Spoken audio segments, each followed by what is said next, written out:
But have you traveled to Asia to learn Kali, Silat, so on? Yes. Excuse me. In let's see, September of 1998, I 90. made my first trip to the Philippines, Okay. and I was introduced to Mang Romy Macapagal, who was a master of Kalis Ilustrisimo. And so I got my introduction to him in September '98, and I was so enamored by what I experienced. I kept going back to the Philippines 2 to 3 times a year for the next 4 years. Yeah, 4 years. So I've been to the Philippines a total of either 14 or 15 times. And with the total expense of, you didn't count. Me, out of my pocket. I was fortunate at the time that I had a martial arts academy, and I had a group of instructors that would cover classes for me. Oh, And so I would go there for a period of 2 weeks, and Mang Romy, as we would train me the old-fashioned way. He told me, he says, I can't train you in 3 or 4 hours. I can't teach you anything in 3 or 4 hours. So I'm going to train you the way that Tatang trained us. So I caught a little jeepney from my hotel room to Mang Romy's place, and we trained from about 9 o'clock in the morning till midnight or 1 o'clock in the morning the next day. So I did that every day for 2 weeks.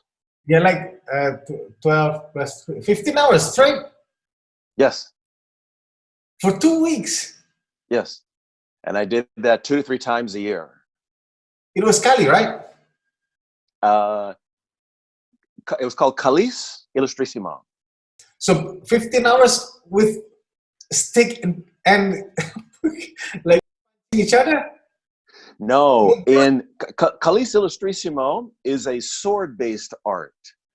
So Oh, the first time we trained with a stick, and he allowed me to experience the art through the stick. But after that, we always trained with a blunted steel sword and no protection.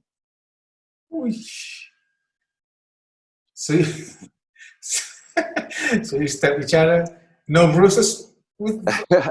Oh, lots of bruises and a handful of cuts, but I learned a great deal, and Mang Romy is an awesome human being.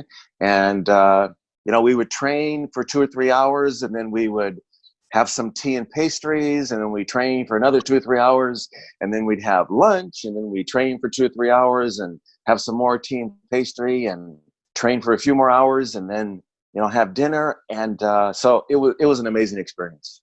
Mang Romy sounds like a Japanese name. Well, his name is Romeo Macapagal. Okay, And Macapagal. so Mang is just a title that's used for respected sir. Yeah. And so all who train with him, we all call him Mang Romy. So where did you learn Silat? I learned Silat at the Inosanto Academy. Oh,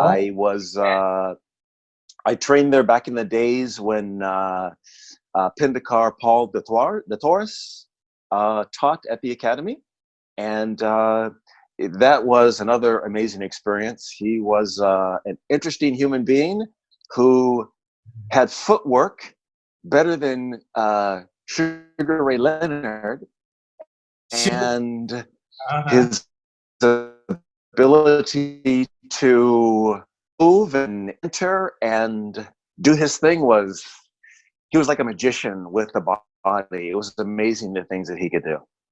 What? Silat footwork of Sugar Leonard?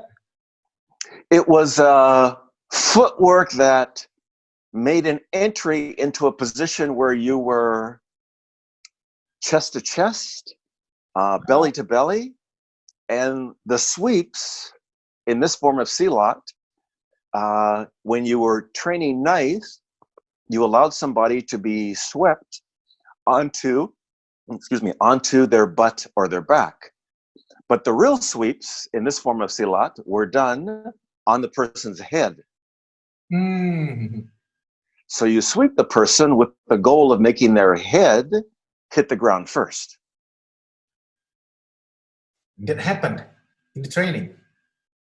No, we were very nice in training because we were training on cement floors. But I remember talking with Pindakar, and like all students, I had to ask him, so Pindakar, have you ever used this?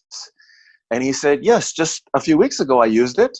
I was at a 7-Eleven with my big gulp, standing in line, waiting to pay for my big gulp. And somebody came up to me, a young guy came up to me and wanted to start a fight with me.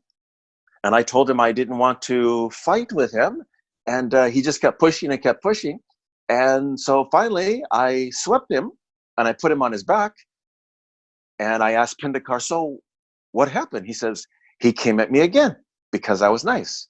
So this time I swept him on his head. What happened? He said he went unconscious, and then I sipped a little bit more of my big gulp, paid for my big gulp, and then I left.